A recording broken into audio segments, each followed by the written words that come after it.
আসসালামু আলাইকুম রহমতুল্লাহি বরকাতুহ। হজরত লূত আলাইহিসসালামের ঘটনা। হজরত ইব্রাহিম আলাইহিসসালামের জীবনে যেসব বড় বড় ঘটনা সংঘটিত হয়েছিল তন্মধ্যে হজরত লূত আলাইহিসসালামের ঘটনা এবং তার সম্প্রদায়ের উপর অবতীর্ণ আল্লাহর শাস্তির ঘটনা অন্যতম। হজরত লূত আলাইহিসসালামের পিতার নাম হারান ইবনে তারাহ। এই তারাহ আজার নামে বিখ্যাত। তিনি ছিলেন হজরত ইব্রাহিম আলাইহিসসালামের পিতা। হজরত লূত আলাইহিসসালাম ছিলেন হজরত ইব্রাহিম আলাইহিসসালামের ভাতিজা। ইব্রাহিম আলাইহিসসালাম, হারান ও নাজুর এরা ছিল তিন ভাই। পণ্ডিত আছে যে হজরত লূত আলাইহিসসালামের পিতা হারান সেই ব্যক্তি যিনি হারান শহরকে সর্বপ্রথম আবাদ করেন। তবে আহলে কিতাবদের ইতিহাসে এই ধরনের কোনো বর্ণনা নেই। হজরত লূত আলাইহিসসালাম তার চাচা হজরত ইব্রাহিম আলাইহিসসালামের আদেশে ও অনুমতিক্রমে তার এলাকা ত্যাগ করে সামুদ শহরে গিয়ে অবস্থান করেন। এই শহরটি ছিল উন্নত, সমৃদ্ধ ও জনবহুল এলাকা, কিন্তু এখানকার অধিবাসীরা ছিল সবচেয়ে বেশি চরিত্রহীন, উশৃঙ্খল, বকাটে ও নিকৃষ্ট কাফির। পৃথিবীর মধ্যে তারা ছিল বেশি দুশ্চরিত্রা। তারা পথিকদের ধন সম্পদ ছিনিয়ে নিত এবং মজলিসে বসে প্রকাশ্যে অশ্লীল ও জঘন্য আচরণ প্রদর্শন করত। কোনো অশ্লীল ও পাপ কাজ থেকে বিরত থাকত না। এই ব্যাপারে পৃথিবীতে এমন এক অশ্লীল ও পাপ কাজের উদ্ভাবন করেছিল যাই ইতিপূর্বে কোনো আদম সন্তান করারও চিন্তা করেনি। তা হলো স্ত্রীদেরকে ত্যাগ করে বালকদের সাথে কুকাজে লিপ্ত হতো। হজরত লূত আলাইহিসসালাম তার জাতির লোকদেরকে এক আল্লাহর ইবাদতের জন্য আহ্বান করেন।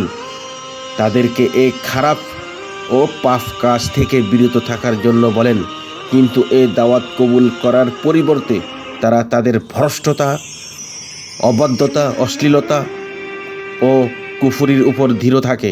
অতঃপর আল্লাহ তাআলা তাদের প্রতি শাস্তি বর্ষণ করেন। এরূপ শাস্তি ইতিপূর্বে কারো উপর নাজিল হয়নি, আর এরূপ ভয়ঙ্কর শাস্তি তাদের উপর আসবে তা ছিল তাদের কল্পনিত।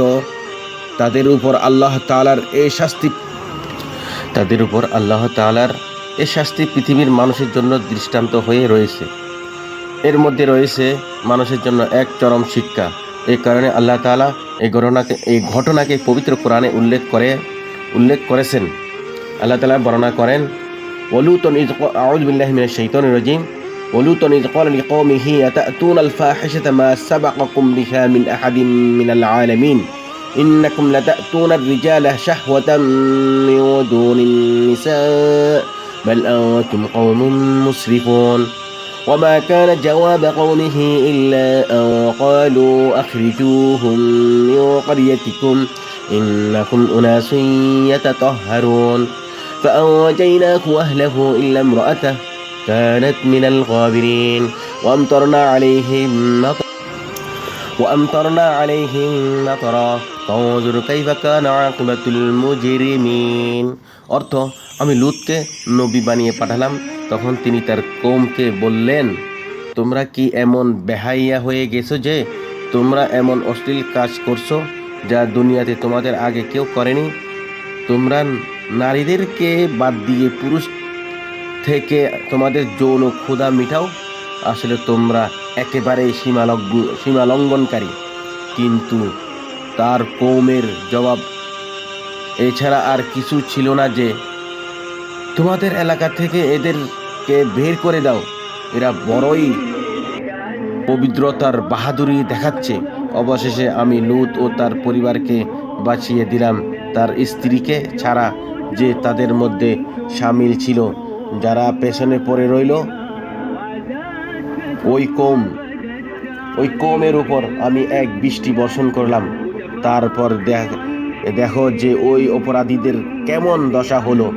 সূরা আরাফ 80 থেকে 88।